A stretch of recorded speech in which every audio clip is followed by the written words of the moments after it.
मलपित्त व पोटाचे विकार, छातीत जळजळणे, पोटात जळजळणे, घशाला आंबट पाणी येणे, डोके दुखणे, पोट फुगणे, पोट गच्च होणे, गॅसेस, 2-3 वेळा शौचालयात जाऊन देखील पोट साफ न होणे, IBS, कोलायटिस, मूळव्याध, फिशर, भगंदर यावर विशेष आयुर्वेदिक उपचार.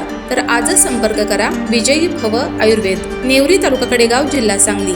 आता पुणे व मुंबई या ठिकाणी सुद्धा. संपर्क 91 75 74 34 54 व 73 87 34 34 77.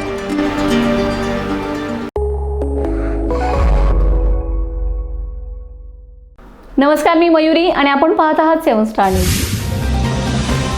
राज्यातल्या लाखो एसटी प्रवाशांसाठी महत्त्वाची बातमी समोर आली. महाराष्ट्र राज्य मार्ग परिवहन एसटी महामंडळाने 13.50% भाडेवाढीसाठी प्रस्ताव तयार केलाय. बैठकीत परिवहन प्राधिकरणाच्या बैठकीत त्यावर अंतिम निर्णय होण्याची शक्यता आहे.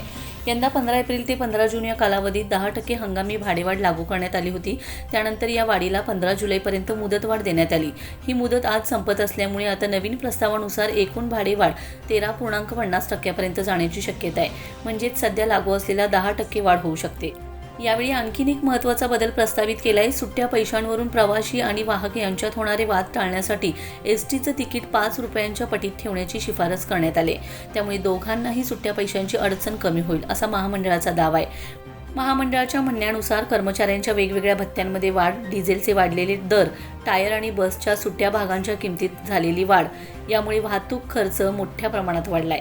त्यामुळे आर्थिक खर्च भरून काढण्यासाठी भाडेवाढ आवश्यक असल्याचं महामंडळाचं मत आहे. पण फक्त भाडेवाढ करूनही महामंडळाची आर्थिक स्थिती सुधारलेली नाही. मे महिन्यात एसटीचे वाहतूक उत्पन्न 1,47,17,000 रुपये होते, तर खर्च 1,96,07,000 रुपये झालाय. राज्यातल्या 31 पैकी 22 विभागांना स्वतःचा खर्चही भागवता आलेला नाही. याआधी जानेवारी 2025 मध्ये 14.95% भाडेवाढ करण्यात आली होती. आता प्रस्तावाला मंजुरी मिळाल्यास नवीन दर तातडीने लागू होण्याची शक्यता आहे. Bureau report 7 star news.